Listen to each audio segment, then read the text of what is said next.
So it's the 30th of January 2017.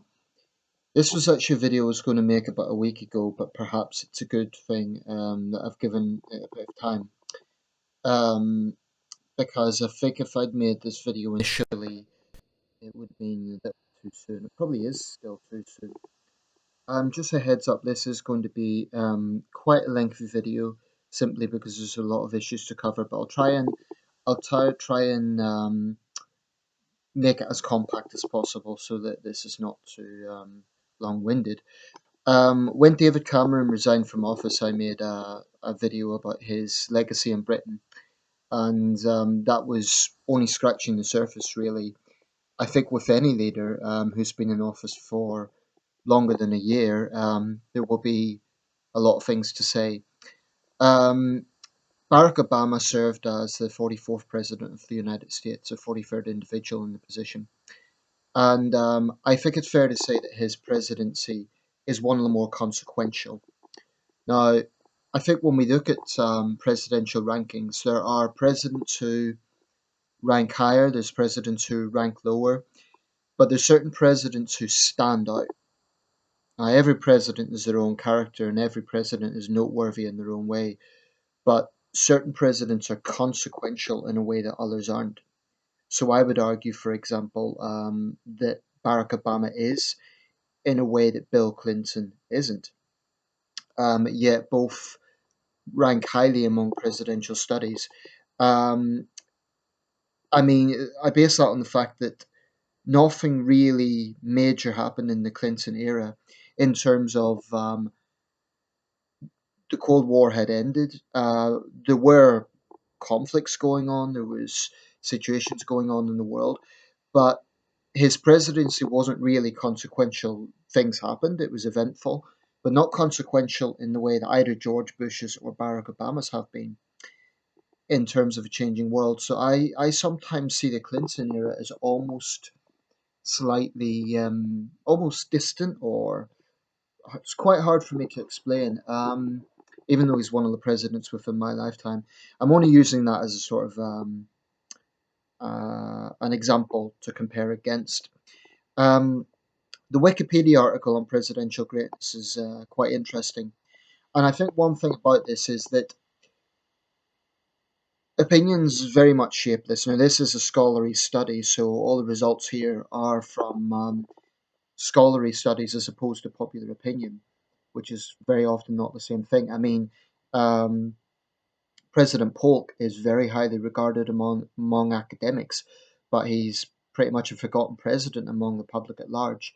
If you ask people to name the greatest presidents, Polk isn't exactly going to come up very often, but he is seen as a very skilled president by academics. Um, Generally, the study is divided into four quartiles, or four segments basically. So there's the very top tier of presidents who are seen as really impressive, great presidents. Second tier, who are presidents who had quite a strong record, quite a lot of things to their name. And I'm just going to read out those 10 presidents who come under that category. And joint 12th was James K. Polk and Lyndon Johnson. Then Andrew Jackson and Bill Clinton joined 13th. James Monroe, John F. Kennedy. Kennedy was 15th position. And then joint 17th was John Quincy Adams and Grover Cleveland. Now, Obama currently ranks 18th. And then that's followed by William McKinley and William Hart Taft. So Obama is in the second tier. Bear in mind there's four tiers. So at the moment he's relatively well regarded among academics. Not at the very top tier, so he's not a Washington or a Lincoln or a Roosevelt, but he is in that second tier. Just for comparison, George W. Bush currently ranks 36th, in 36th position, so that's very near the bottom. There's only a few people that are lower than George Bush, and that is Warren G. Harding, James Buchanan, Andrew Johnson, and Franklin Pierce. So Bush has quite, you know, difficult rating. Now, this does change quite rapidly over time. Just to give an example, um, let me see.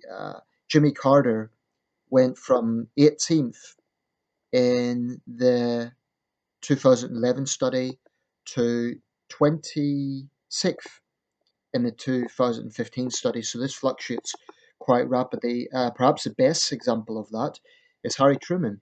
When he left office, Truman had low approval ratings, and he was always somewhat in the shadow of FDR. But he has really done well with time. With Harry Truman, he went from, let me just get this right. Yeah, he went from, well, actually, the scholarly rankings have always put Truman high. But the point is, this fluctuates quite greatly over time. There's some very stark differences there. So that's just interesting for a bit of context. Now, what I'm going to do is go through the Obama years from the beginning to the end on the surface, as I see it. This is just my opinions. You don't have to agree. Obviously, Barack Obama was president of the United States. I'm not an American citizen. But by its very nature, the American presidency has an influence on the rest of the world and defines an entire era. Generally speaking, the American president is usually considered the most powerful person in the world.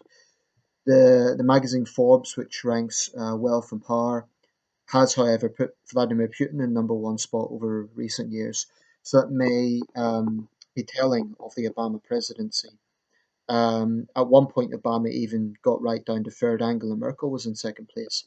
So that is unusual because usually it's just a given that the American president, whoever it is in the number one spot. Although I would argue in the mid 70s, Chairman Mao was a lot more powerful than Gerald Ford. So, depends what way you look at this. Okay, so I'm just going to run through the presidency, both domestic policies, international policies, appeal. I will say one thing though about rankings. I think people are naturally partisan. So if you are a Republican and a conservative, the chances are you're going to rank Obama very lowly, very low. If you are a left winger and pro Democrat, the chances are you'll rank George Bush very low. I think in some ways it's problematic looking at modern presidents because it's all of them are too close for people to really take away their partisan feelings. Whereas when presidents get further back in time, people can step back a little bit and look at it objectively. The problem with asking the public these things is people are not objective. They're opinionated, and that's understandable because presidents impact people's lives. Um, but I take the view, anyone that says Obama's the worst president ever or Bush is the worst president ever are being short-sighted. I don't think you can sum up a leader of 8 years in office simply one way or the other. The truth is, Obama, like most two-term presidents, had strengths and weaknesses, strong moments and not so strong moments. So I'm just going to go through it, some basic information and then some of my own opinions. Okay, so back in 2007, 2008, Obama was the great hope. And that was really the optimistic message of his campaign. I think in large part that's why he won. People got excited about Barack Obama to the point of near personality cult. Um, and I must admit, I was always slightly wary of that because I've never been a fan of any sort of personality cult. Now, to be fair, it wasn't Obama himself that stoked this up. At one point, his campaign even tried to tone it down a little bit, like saying, I won't be a perfect president, and we haven't won yet, something to that effect. Obama drew huge crowds at his campaign speeches. There was the famous message at the Brandenburg Gate in Berlin where he drew a massive crowd there. So he very much had that Camelot Kennedy esque appeal. Um, and that is undeniable. And the world was excited about Barack Obama. Now, he was consequential and he was a history man, inevitably, because he was the first African American president. So he will always stand out for that reason. Even if there is future African American presidents, Obama will always be the first. So that in itself is noteworthy. That's neither. I'm not so sure if that is an achievement in itself because he can't help his skin pigmentation. It's impressive in terms of him being the first, but I don't think we can rank it as a presidential achievement or not. Obama could have been a terrible president or a wonderful president. It had nothing to do with his skin color, but that in itself is consequential. So that whole hope thing was very apparent in the late 2000s, because George Bush was a highly controversial president. His opinion polls were really low, and 8 years on, he still ranks lowly as a president. So Obama was offering hope. The Bush years had been, America had been seen as a warmonger, and this is what Obama offered. So that the rest of the world was excited about this. The first thing, of course, he did tackle was those countries most involved in the war on terror, Iraq and Afghanistan. Obama never set about a specific doctrine, and he was always reluctant to use the term war on terror. So with Iraq and Afghanistan, 2011, there was by and large a troop withdrawal from Iraq.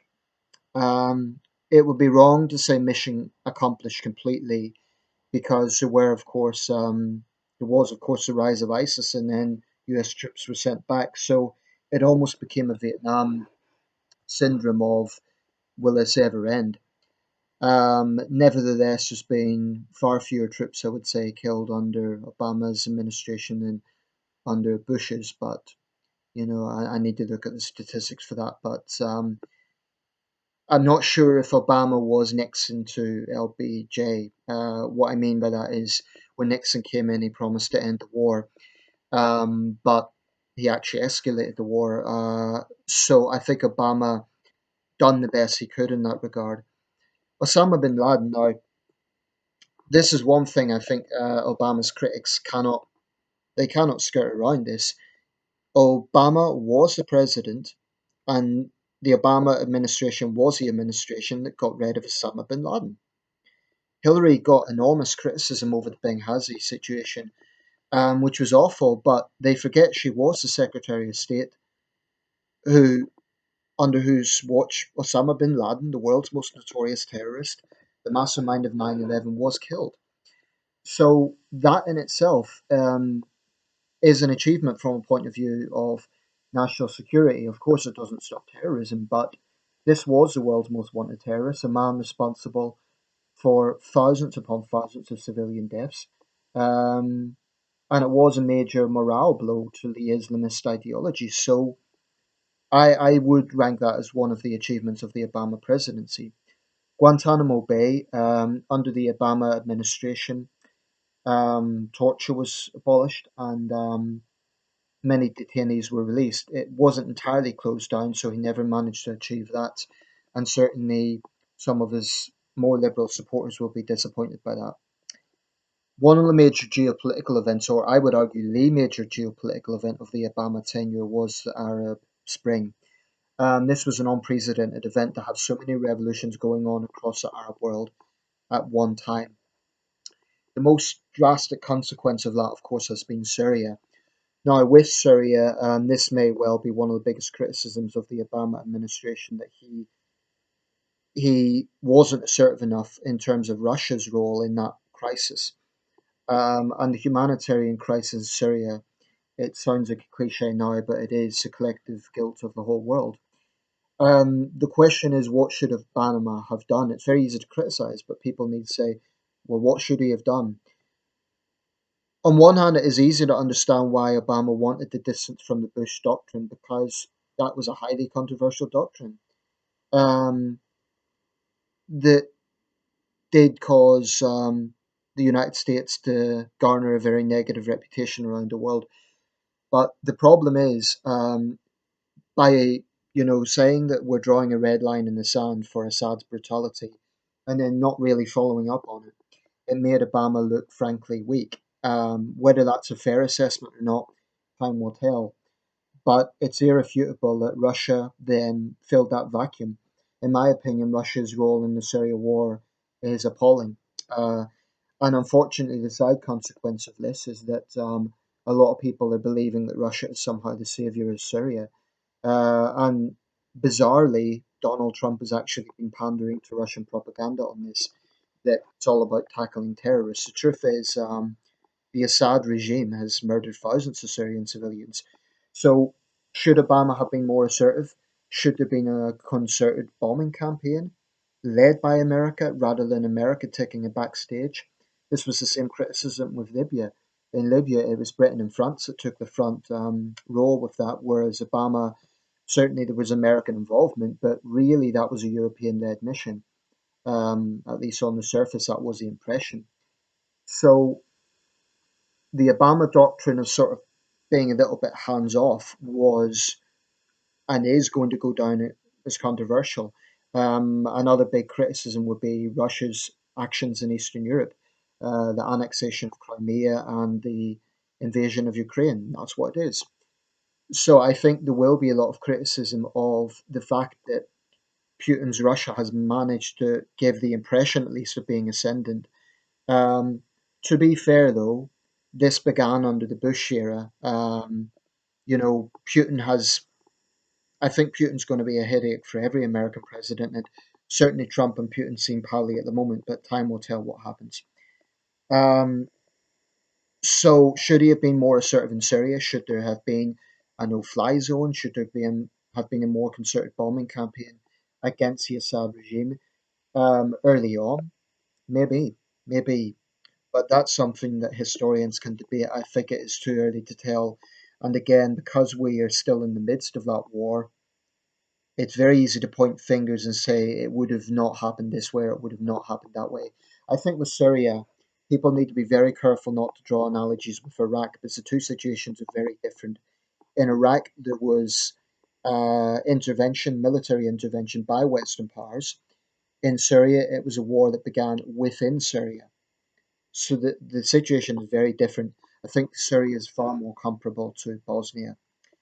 Like I say, only time will tell whether Obama's approach was right or not. My instinct is probably he could have done more, and I think he would say that himself in his own assessment. Um, the pivot to Asia, this has been much maligned, and again, the ascendancy of China is something that's going to be heavily scrutinized when assessing the Obama years. Um, there's always going to be rancor between the world's greatest powers, and I think that will be the case no matter who's in the White House. Um, could Obama have been more assertive when it came to, for example, the disputes in the South China Sea? Possibly, but unless armed conflict breaks out there, I think it's very hard to judge. And for what it's worth, I think Chinese rhetoric is a lot of hot air. China hasn't been involved in an active war for almost 40 years. So China's a powerful country, but not as powerful as might sometimes seem. Again, only time will tell on something like this. Um, the Occupy movement, WikiLeaks, these were also two major events of the Obama administration. Obama's stimulus package, on the surface, appears to have been successful, and I think this will probably go down as one of the more successful elements of his presidency. After the Great Recession, Obama could have really been a very weak president, and he could have been another Herbert Hoover. Um, but that wasn't the case. Now, is the situation ideal? Probably not. Um, but I think there's going to be a lot of questions. I'm not an economist, so I won't spend too much on this one. Certainly, the debt issue is a major situation, and that's been gradually building under the Clinton, Bush, and Obama presidencies. So that's going to be a major issue.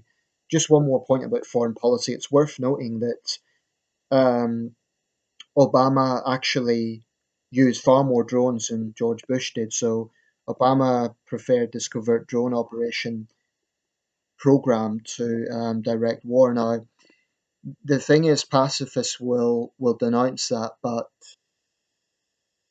I don't think it's realistic to have a policy of absolutely no military engagement whatsoever. And if it comes to a utilitarian question, drones. I can certainly understand the controversial aspect of them, but you have to weigh that up against how many people would die in a military operation, or how many civilians would die without taking out a terrorist base. So there's all sorts of moral questions in this, but it's just a point worth noting. I do think that the award of the Nobel Peace Prize early on is going to go down as one of the most absurd actions the Nobel Committee has ever taken. even some people within the Nobel Committee have admitted that. Barack Obama himself has said he felt somewhat awkward about getting it because, in the end of the day, whatever you think about the policies, it's it's difficult to award a peace prize to a leader who is engaged in active warfare. Um, so, WikiLeaks, Occupy, the NSA scandal, these are all going to be things that are tied to the Obama administration. WikiLeaks, I have very mixed views on that. I think there is a place for whistleblowers, but I personally have some suspicions about Mr. Assange. I think he's a bit of an egomaniac. Um, I also question why all the focus is on American power. I mean, where's Assange's scrutiny of the Russian government? I think this is a legitimate question. Um, so the leaks that have been seen with Edward Snowden and Julian Assange, there's going to be a lot of questions about this. To some people, they are heroes who are exposing a powerful government. To others, they are traitors. Um, for what it's worth, I think every government has secrets, and I think that when the NSA scandal broke out, it was basically American power with its pants down. I think that's basically what happened. Angela Merkel was furious, but the truth is, every government has some degree of surveillance. Here in Britain, GCHQ does that. So the NSA scandal was sort of like an expose. But if anyone thinks America is unique in this regard, I think it's just America gets the focus because America is such a powerful country. Therefore, it's more prominent when it happens in America. Um, so, that's going to be something that's debated. Um, Looking more at domestic issues, I touched on the economic situation. America today is probably not ideal in an ideal place, but it does remain the world's biggest economy. The deficit issue is going to be something that Mr. Trump's going to have to deal with. But I think there has to be a fair assessment of Barack Obama, and I think he dealt with the recession as best as he could, and I think history will judge him somewhat kindly for that. Now, Obamacare. This is an area I admit I haven't looked a great deal into, although it is a very important aspect, and it is going to be one of the major legacies of the Obama era. Going back to Roosevelt, the push for universal health care was really the sacred cow of the Democratic Party, and numerous Democratic presidents really tried this. It became quite an important issue during the Clinton administration. Obama is really the first president since Lyndon Johnson to have a significant passage of affordable care, from what I understand. I do know this is controversial on both sides.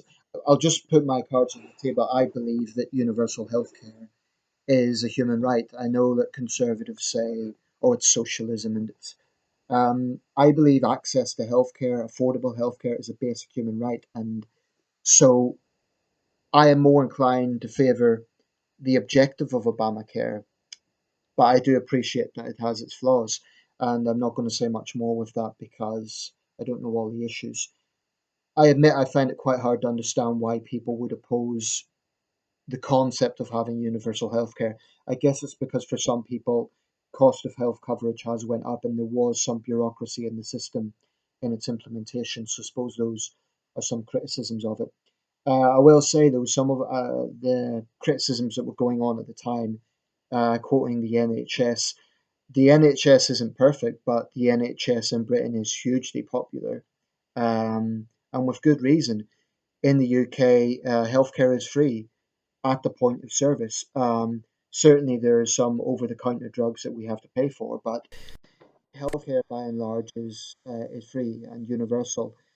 In my opinion, that is a very, very good thing. Um, but anyway, I'll leave it at that. Now, gun violence. This is something I personally have quite strong views on, and it's something that cannot be escaped. Um, in terms of the number of people killed by gun violence in the Obama years versus previous years, I honestly don't know.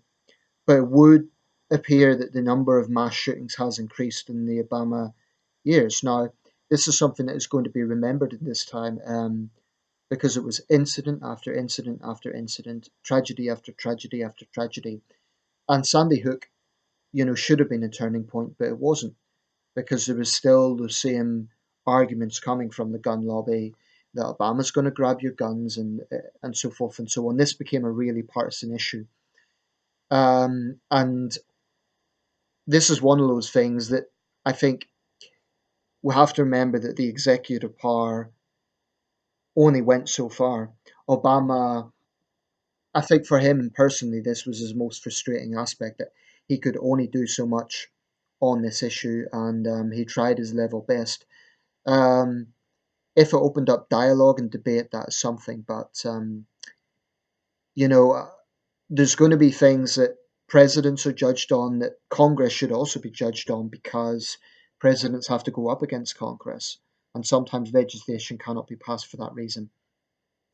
I'm going to round this up fairly soon. Race relations, I'll close on that because it is very poignant for the first African American president. Um, it's very difficult to escape the fact that the situation from when Obama entered office to when he left it has markedly got worse.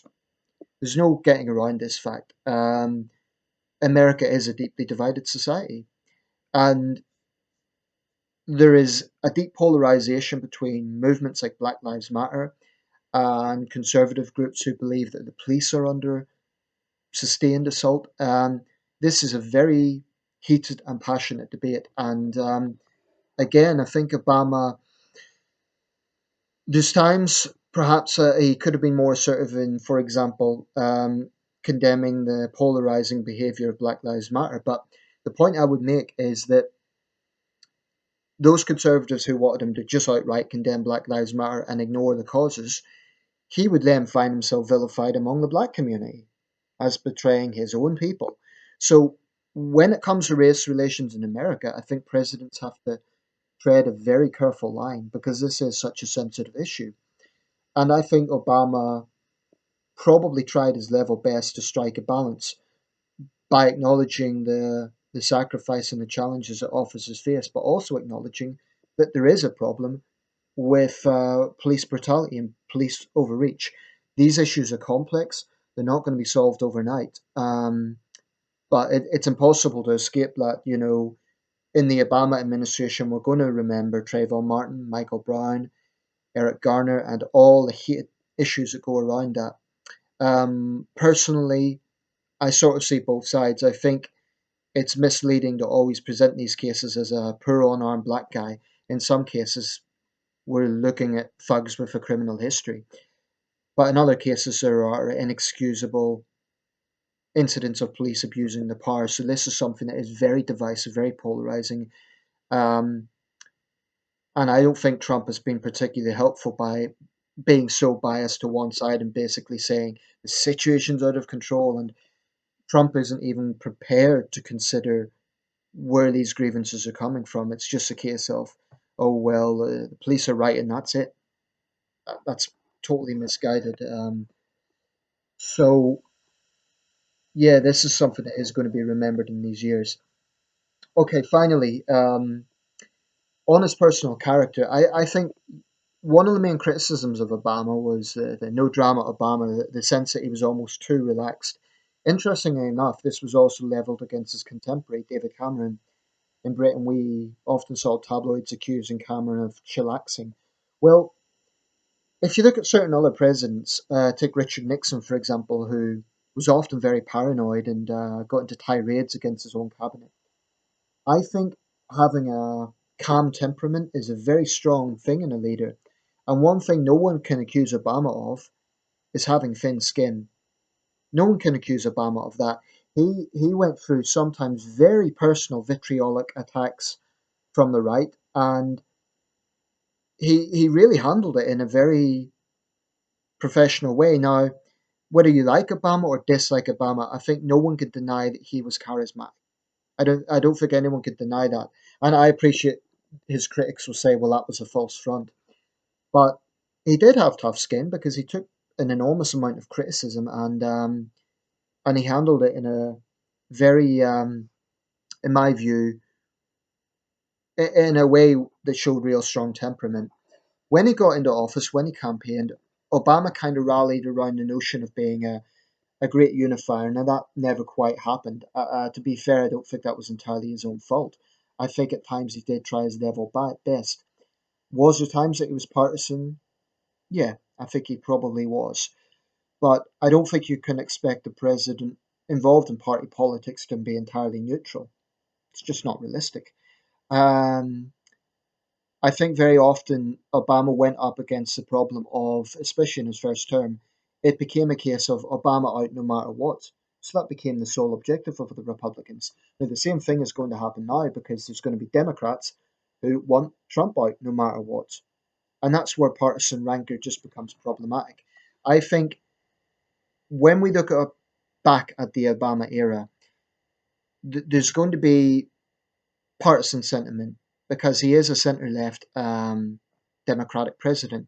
He is not what some people describe as socialist. I think people who throw that concept around, or they even go as far as to claim that he's some sort of communist, they don't know what they're talking about.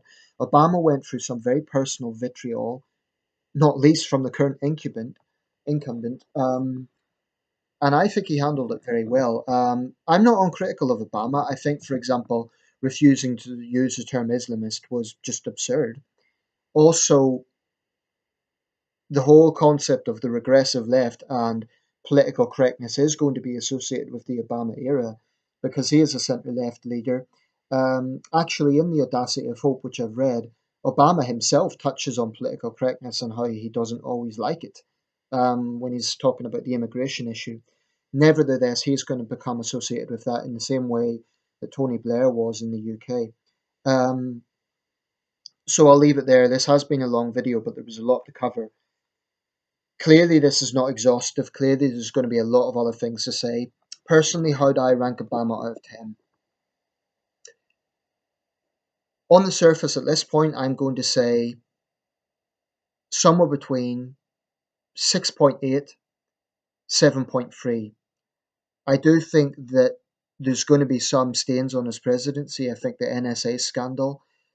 I think there's other issues that are going to be hard to avoid when assessing the Obama years. But his personal temperament, his charisma, and yes, there has been some achievements in his era. Oh, one last point I do have to mention this because it's important. Iran and Cuba. I think history is going to judge whether the move towards, improving relations was right or wrong. I do feel it was somewhat one-sided because I'm not sure how much Iran and Cuba gave back in return. Time is going to tell whether this was the right approach or not. It was one of two things: either Obama being forward thinking and ending years of polarized relations, and bringing those countries in from the cold in order to encourage reform, or it profound naivety, basically giving authoritarian regimes too much. I honestly think time will tell on those. So yeah, I give Obama between 6.8 7.3, and that shouldn't be construed as being really pro-Obama. There's many areas I don't agree with Obama's approach, um, but I do think he's a stronger president than some of his critics give him credit for. Um, the division in America, I don't think it's fair to blame that entirely on the president, any president. Um, Time will tell, and we'll see what happens. I think Obama tried his level best in a very difficult job. So let me know your thoughts. And if there's anything I've said that's inaccurate, feel free to correct me. Cheers.